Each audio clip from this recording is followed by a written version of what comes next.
16 years ago on this day, we concluded the 90-day wholeness program in this place on 13th September, I think. So, when I suddenly remembered this in the afternoon, I was itching to do something. So, when we were doing the wholeness program with those 60 and odd people, very hardy ones because there was no place to live. A hut that was threatening to fall down any time, repeatedly threatening us that it's going to come down upon us. But still, we did all that we had to do there.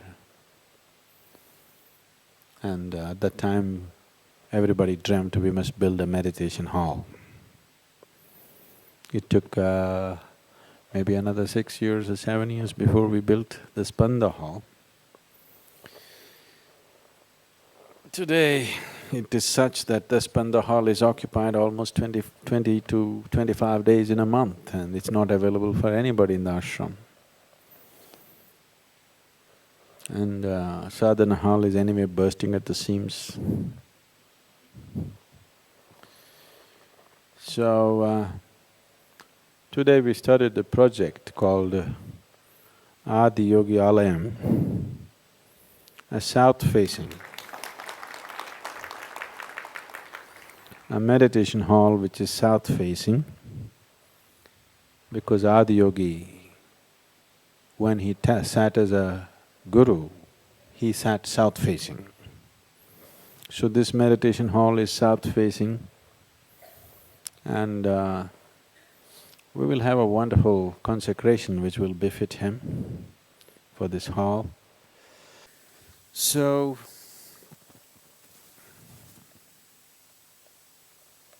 you like the name, Adi Yogi Alayam?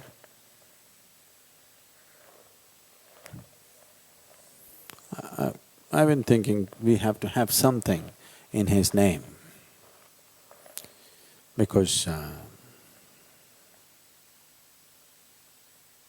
this fundamental possibility has evolved from this one idea that he put in those 7 people's minds.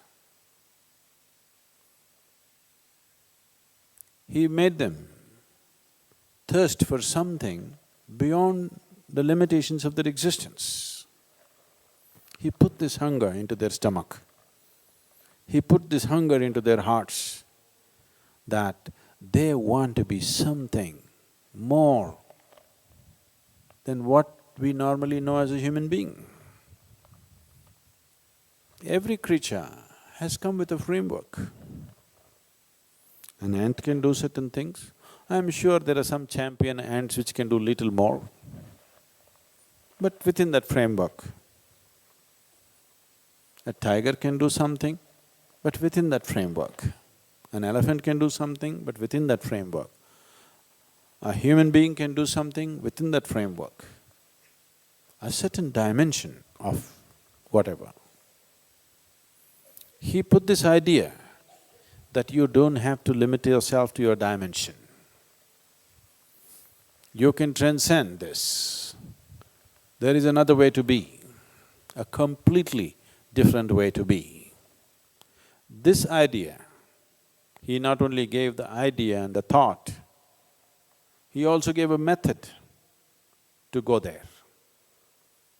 It is this one idea that a human being can strive to evolve beyond the dimension of his present existence, which is the basis of this whole civilization and culture. It does not matter whether somebody calls himself a Hindu or a Buddhist or a Jain or a Sikh or whatever. All of them are striving for this one idea that they want to cross these limitations and attain to liberation. The idea of Mukthi The whole culture is… the centerpiece is mukti, please see. Everything that we are doing here in this culture is essentially towards that there is a possibility of transcending all limitations and getting there.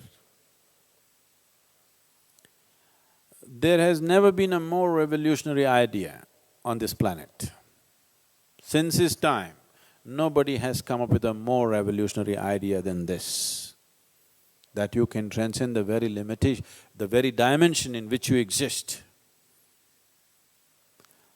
When I was in United States, somebody asked me who is one person in the Western world who has played a big role in,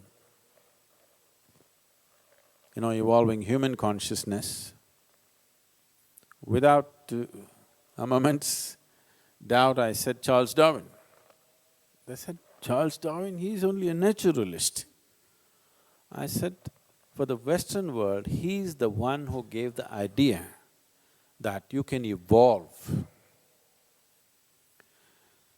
So Charles Darwin, though in no way was he spiritual, he saw this thing in nature, that everything is evolving.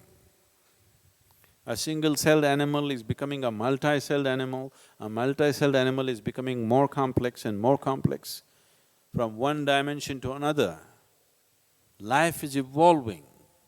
So there is a possibility for a human being also to evolve beyond his present limitations. It's a natural progression of theory of evolution. For one to go beyond his limitations, even to strive, the compulsion should go, the compulsiveness should go. This compulsiveness, one dimension, one fundamental dimension of compulsiveness is your own prarabdha. Prarabdha is the allotted karma, and it is like a coiled spring, it wants to find expression. It will not spare anybody. So the best thing is to exhaust the prarabdha as quickly as possible with immense activity, so that if you sit, there is nothing compulsive in you. If you sit here, you just sit here, that's all.